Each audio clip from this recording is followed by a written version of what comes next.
दूसरा जो है, जो कंस्ट्रेंट जो है कि हम सबकी बंधनें होती हैं कि वहाँ थी कि भाई ये मेरे रिश्तेदार, ये मेरे दोस्त, ये मेरा पड़ोसी था, इसके साथ कुछ संबंध थे। तो अर्जुन की भी होती हैं, युधिष्ठिर की भी होती हैं। अब भीष्म को लगता है कि भाई ये पांडव जो है, मैंने इनको पाला, इनके साथ मैं कैसे युद्ध कर सकता हूँ। द्रोणाचार्य को लगता है ये मेरे शिष्य थे, इनके साथ कैसे लड़ाई हो सकती है। तो ये कंस्ट्रेंट सिचुएशन में आपको जब एक्शन लेना है तो ये भी एक सोचने की बात है। एक उदाहरण और देता हूँ। कभी कभी लोग आपको ना, ये लोग भी हो सकते हैं, देश भी हो सकता है, कि प्रोवोक करते हैं, माने चिढ़ाते हैं, दबाव डालते हैं और हमें सहना पड़ता है। ये भारत की स्थिति नहीं है, माने ये पॉलिटिक्स में होता है। तो सबसे जो सहने की ताकत है, स्ट्रेटेजिक पेशेंस, और उसका उदाहरण अगर आप महाभारत में देखें, वो शिशुपाल की कहानी कि वो माने छेड़ते रहते हैं श्री कृष्ण जी को, और उनमें सहने की ताकत है जब तक उन्होंने निर्णय नहीं किया कि एक दिन माने वो 100 बार उन्होंने उनको माफ किया था। तो स्ट्रेटेजिक पेशेंस कैसे कल्टीवेट करें,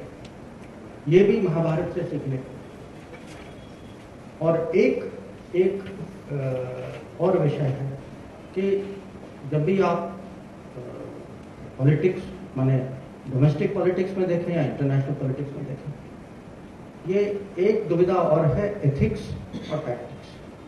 कि जो करना चाहिए माने जो कानून या संस्कृति के हिसाब से करना चाहिए, और जो मजबूरी है। तो ये ज़रूरत भी है, पर कभी कभी इसकी अपनी प्रॉब्लम्स भी हैं। तो ये एथिक्स टैक्टिक्स की जो डुअलिटी जो है, और ये बार बार महाभारत में अलग अलग इसके उदाहरण हैं कि जो बड़े निर्णय जो होते हैं उनकी एथिक्स जो है कभी कभी उसमें क्वेश्चन मार्क आते हैं। अब जैसे अर्जुन जो है वो शिखंडी को आगे करते हैं, क्योंकि उनको पता है कि मेरे भीष्म के मन में है कि शिखंडी जो है औरत है, उन पे मैं उनका जवाब नहीं दे सकता हूं, मैं उन पे कुछ वो चलाने के लिए तैयार नहीं। या करण से जो उनका जो आर्मर जो लिया जाता है, उनके जो इयररिंग्स जो लिए जाते हैं, वो भी लिए जाते हैं, जो उनको पता है कि इंद्र आए हैं, ब्राह्मण के रूप में आए हैं, मांगने के लिए आए हैं, वो मना नहीं कर सकते, पर उनको पता है कि ये हैं कौन, और तब भी वो देते हैं। और जो लिया जाता है वो एक किस्म से अन्याय है, पर तब भी किया जाता है। तो ये भी है कि पॉलिटिक्स में कभी कभी, और खासकर जब देश की सुरक्षा या देश के हितों में ये ऐसे सिचुएशंस आते हैं जो बहुत माने ये कठोर निर्णय होते हैं कभी कभी। और जो इसमें एक सब्जेक्ट और है रूल्स का पालन, कानून का पालन कब करना चाहिए। और कभी कभी जो लोग खुद नहीं करते, जैसे आप आखिर में दुर्योधन जो है या कर्ण जो, दोनों जो हैं एक किस्म से गैर कानूनी, गैर माने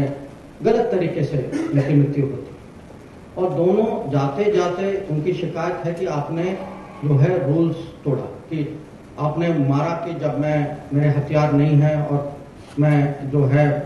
जो अपने जो चैरियट का जो है मैं उसको उठा रहा। दुर्योधन का है कि आपने मुझे वेस्ट लाइन के नीचे मारा। नहीं, और जो कह रहे हैं वो ठीक है, पर जो खुद जो उनकी अगर व्यवहार देखें तो ये भी देखना है कि पॉलिटिक्स में जो खुद रूल का पालन करते हैं उनका हक होता है कि दूसरों से वो अपेक्षा, जो खुद नहीं करते उनके बारे में भी सोचिए, और आज की दुनिया के बारे में सोचिए। उससे ज्यादा मुझे कहने की जरूरत नहीं। ये भी है कि जो इसका विजय जी ने भी कुछ कहा था कि जो न्यूट्रल लोग जो, और इसमें अलग अलग किस्म के लोग हैं, जैसे शालियर जो है वो लड़ते हैं, कौरव साइड में लड़ते हैं, पर उनके मन में है कि अरे ये मेरे भतीजे हैं नकुल सारे, पर मैं तब भी, क्योंकि उनको फंसाया गया था, वो गलत तरीके से वो उनको थोड़े कंफ्यूज हो गए थे और वो दूसरे साइड में चले गए। तो अंत में जो अगर आपका साथी उसका पूरा मन आपके साथ नहीं है, तो ऐसे साथी का माने हमें भी सोचना चाहिए कि इसका लाभ है या नहीं, क्योंकि अंत में यही जो है ये कर्ण को मरवा देते हैं कि जो आखिर की लड़ाई जो होती है, ये उनके मन में वो कहीं ना कहीं वो कीड़ा डाल देते हैं कि भाई तुम अर्जुन के काबिल हो या नहीं हो, और जानबूझ के करते हैं क्योंकि इनसे मांगा जाता है कि भाई एक चीज तो करो हमारे लिए। तो या बलराम जैसे जो कि पूरे युद्ध में बाहर थे और फिर अंत में आते हैं और माने सबको ज्ञान देते हैं, और उस ज्ञान का कुछ फायदा तो होता नहीं है क्योंकि जो होना था वो हो चुका है। या रुक्मी है जो अपने आप को दोनों पहले यहाँ जाते हैं फिर वहां से रिजेक्ट होकर दूसरी तरफ जाते हैं, और दोनों सोचते हैं कि इनकी अहम इतनी ज्यादा है कि अंत में ना ये लेते हैं ना वो लेते हैं, तो वो एक राजा जो है वो बाहर रह जाता है लड़ाई से। तो जैसे मैंने कहा महाभारत से बहुत कुछ सीखने को है। ये भी है कि कभी कभी कोई ऐसा प्लेयर होता है जिसकी कमिटमेंट इतनी ज्यादा होती है, माने उसके मन में एक ही लक्ष्य है कि आपको किसी तरीके से नुकसान पहुंचाए। और महाभारत में ये शोषण होते हैं जो अर्जुन के पीछे पड़ जाते हैं, और क्योंकि उन्होंने अर्जुन को चुनौती दी, उस दिन अर्जुन को वहां जाना होता है, और इसीलिए अभिमन्यु की मृत्यु हुआ कि कौरव का प्लान ये है कि अभिमन्यु को सुषम के चैलेंज से डाइवर्ट कर दो और फिर युधिष्ठिर को गिरफ्तार करने की कोशिश करो, और युधिष्ठिर को बचाने के लिए अभिमन्यु जाता है। तो आप देखिए कि कितना नुकसान सुषम ने अर्जुन को पहुंचाया, और उनकी पुरानी दुश्मनी थी। तो कभी कभी छोटे प्लेयर भी होते हैं, अगर उनकी एक ही एजेंडा ये है कि जो मुझे होगा परवाने पर आपको मुझे नुकसान पहुंचाना, ऐसे भी प्लेयर होते हैं। ये भी आप सोचिए। और एक और सबक है महाभारत में, मुझे पता नहीं आपको ये जानकारी है या नहीं। पांडवों और कौरव के बीच में जो उनकी जो आर्मी जो थी, उसका एक बैलेंस माने करीब 7-11 का बैलेंस है। पांडव 7 थे, उनकी स्ट्रेंथ 7 थी, उनकी 11 थी। तो आप ये देखिए कि जो छोटे प्लेयर हैं एक किस्म से, जो कमजोर साइड है, उन्होंने भी अपने रणनीति के कारण, अपने सोच के कारण, और उनके और भी कुछ गुण थे, उसके कारण ये कहानी ये भी है कि कभी कभी जो कम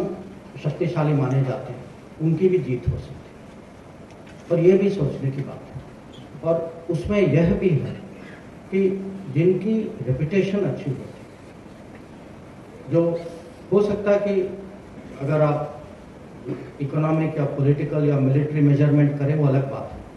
पर जिनकी रेपुटेशन अच्छी होती है, जिनकी ब्रांडिंग अच्छी होती है, जिनके दोस्त होते हैं, जिनकी अंडरस्टैंडिंग होती है, जैसे आपने वही उदाहरण जो आपने दिया कि जब श्री कृष्ण पूछते हैं कि मैं अकेला बिना हथियार के आपके साथ आऊंगा या आप मेरी आर्मी ले लो,